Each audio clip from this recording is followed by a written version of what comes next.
Bismillahirrahmanirrahim. Assalamualaikum warahmatullahi wabarakatuh. Saya ingin berbagi kisah di balik kamar operasi sahabat-sahabat semua.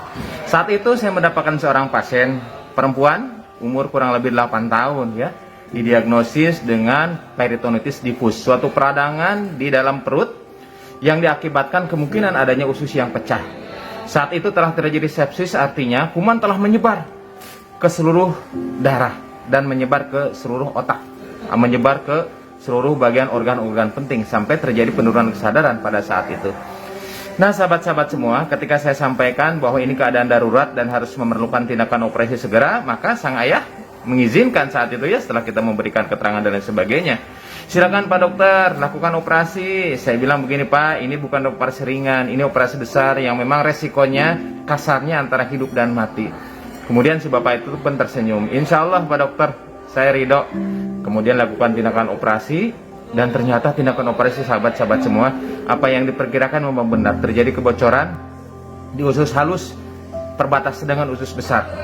Kemudian dilakukan pencucian di perut dan lain sebagainya. Akhirnya karena usus tidak bisa disambung, usus itu disimpan, dijahit di permukaan perut, sehingga dia BAB itu dari perut bukan dari anus. Kemudian kondisi kritis pun kita lalui di kamar operasi ya, saturasi oksigen sempat turun, kemudian nadi sangat meningkat ya, dan diputuskan untuk dirawat di ICU sahabat-sahabat semua. Ternyata kemudian pasien dirawat di ICU, setelah dirawat di ICU dalam 2 hari ternyata ada perbaikan yang signifikan. Angka infeksi yang ditunjukkan oleh leukosit akhirnya turun dari 32.000 menjadi 12.000. So penurunan yang sangat signifikan sahabat-sahabat semua, di mana normalnya maksimal 10.000. Kemudian pasien sudah bisa berbicara.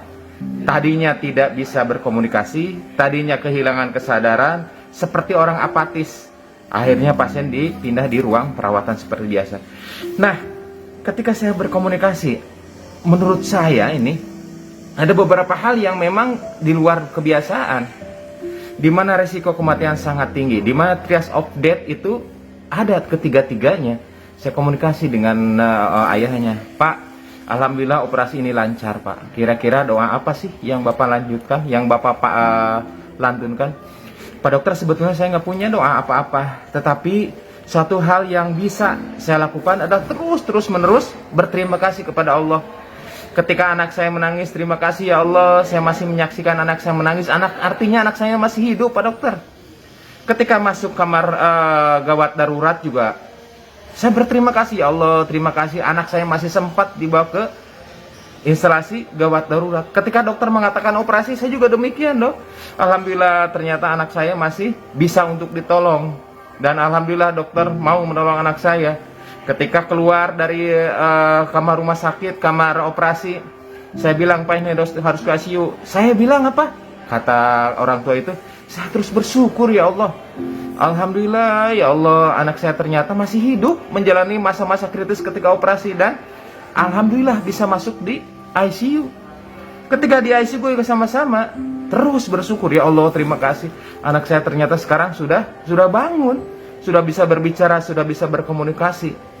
Ketika saya bilang, Pak, ini BAB-nya sementara di perut dulu, Pak. Tidak bisa BAB lewat anus. Yang dia bilang apa? Alhamdulillah ya Allah, anak saya masih bisa BAB, anak saya artinya masih hidup. Ketika diajak ngobrol, ketika di ruang perawatan juga sama demikian. Ya Allah, terima kasih anak saya masih bisa di ruang perawatan seperti biasa. Nah, saya kagum saat itu sahabat-sahabat semua. Betapa banyak kadang-kadang orang yang ketika masuk rumah sakit, dia mengeluh, ya Allah kenapa harus masuk ke rumah sakit? Ya Allah kenapa harus masuk ke IGD? Ya Allah ternyata harus dioperasi, kalau bisa mah jangan dioperasi. Ya Allah ternyata kok masuk ke ICU, dan lain sebagainya sahabat-sahabat semua. Peristiwa sama tetapi dengan penyikapan yang berbeda ternyata akan berdampak sangat signifikan.